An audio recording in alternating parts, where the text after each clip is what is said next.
information technology grows in an exponential manner. It's not linear. And our intuition is linear. When we walked through the savannah 1,000 years ago, we made linear predictions where that animal would be, and that worked fine. It's hardwired in our brains. But the pace of exponential growth is really what describes information technologies, and it's not just computation. There's a big difference between linear and exponential growth. If I take 30 steps linearly, 1, 2, 3, 4, 5, I get to 30.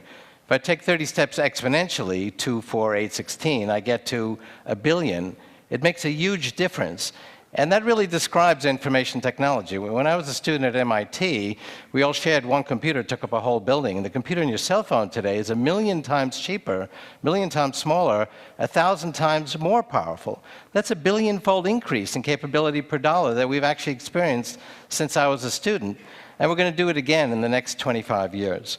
Information technology progresses through a series of S-curves where each one is a different paradigm. So people say, well, what's going to happen when Moore's law comes to an end, which will happen around 2020? We'll then go to the next paradigm. And Moore's law was not the first paradigm to bring exponential growth to computing. The exponential growth of computing started decades before Gordon Moore was even born. And it doesn't just apply to computation. It's really any technology where we can measure the underlying information properties. Here we have 49 famous computers I put on a logarithmic graph. The logarithmic scale hides the scale of the increase because this represents trillions-fold increase since the 1890 census. In the 1950s, they were shrinking vacuum tubes, making them smaller and smaller. That finally hit a wall. They couldn't shrink the vacuum tube anymore and keep the vacuum, and that was the end of the shrinking of vacuum tubes. But it was not the end of the exponential growth of computing. We went to the fourth paradigm, transistors, and finally integrated circuits. And when that comes to an end, we'll go to the sixth paradigm, three-dimensional self-organizing molecular circuits. But what's even more amazing, really, than this fantastic scale of progress is look at how predictable this is. I mean, this went through thick and thin, through war and peace, through boom times and recessions. The Great Depression made not a dent in this exponential progression. We'll see the same thing in the economic recession we're having now. At least the exponential growth of information technology capability will continue unabated. And I just updated these graphs because I had them through 2002 in my book Singularities Near, and so we updated them so I could present it here to 2007. And I was asked, well, aren't you nervous? I mean, maybe it kind of didn't stay on this exponential progression. And I was a little nervous because maybe the data wouldn't be right, but I've done this now for 30 years, and it has stayed on this exponential progression. Look at this graph here. You could buy one transistor for $1 in 1968. You can buy 500 million today, and they're actually better because they're faster. But look at how predictable this is. And I'd say this now not just overfitting to past data. I've been making these forward-looking predictions for about 30 years. And the cost of a transistor cycle, which is a measure of the price performance of electronics, comes down about every year. That's a 50% deflation rate. And it's also true of other examples like DNA data or brain data. But we more than make up for that. We actually ship more than twice as much of every form of information technology. We've had 18% growth in constant dollars in every form of information technology for the last half century, despite the fact that you can get twice as much of it each year. Okay, this is a completely different example. This is not Moore's law. The amount of DNA data we've sequenced has doubled every year. The cost has come down by half every year, and this has been a smooth progression since the beginning of the Genome Project. And halfway through the project, skeptics said, well, this is not working out. I mean, you're halfway through the Genome Project and you finished 1% of the project. But that was really right on schedule, because if you double 1% 7 more times, which is exactly what happened, you get 100%, and the project was finished on time. Communication technologies, 50 different ways to measure this. The number of bits being moved around, size of the internet, but this has progressed at an exponential pace. This is deeply democratizing. I wrote over 20 years ago in the Age of Intelligent Machines, when the Soviet Union was going strong, that it would be swept away by this growth of decentralized communication.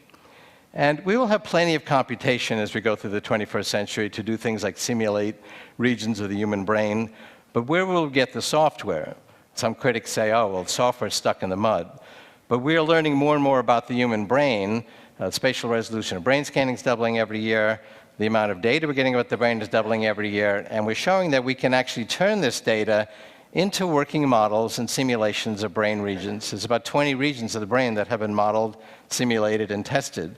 The auditory cortex, regions of the visual cortex, cerebellum, where we do our skill formation, slices of the cerebral cortex, where we do our rational thinking. And all of this has fueled an increase, very smooth and predictable, of productivity. We've gone from $30 to $130 in constant dollars in the value of an average hour of human labor, fueled by this information technology. And we're all concerned about energy and the environment. Well, this is a logarithmic graph. This represents a smooth doubling every 2 years of the amount of solar energy we're creating, particularly as we're now applying nanotechnology, a form of information technology, to solar panels. And we're only 8 doublings away from it meeting 100% of our energy needs, and there's 10,000 times more sunlight than we need.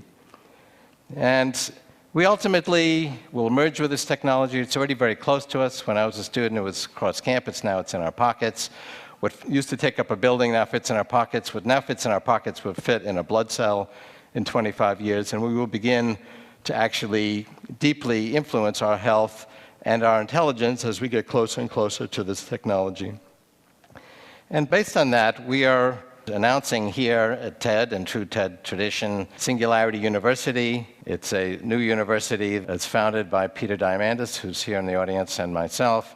It's backed by NASA and Google and other leaders in the high-tech and science community. And our goal was to assemble the leaders, both teachers and students, in these exponentially growing information technologies and their application. But Larry Page made an impassioned speech at our organizing meeting saying we should devote this study to actually addressing some of the major challenges facing humanity. And if we did that, that Google would back this. And so that's what we've done.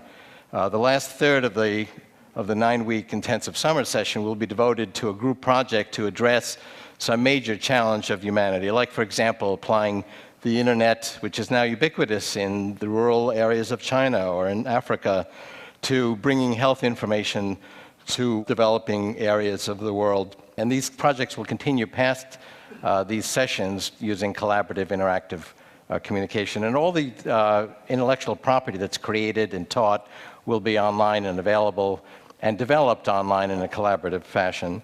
Here's our founding meeting, but this is being announced today. It'll be permanently headquartered in Silicon Valley at the NASA Ames Research Center.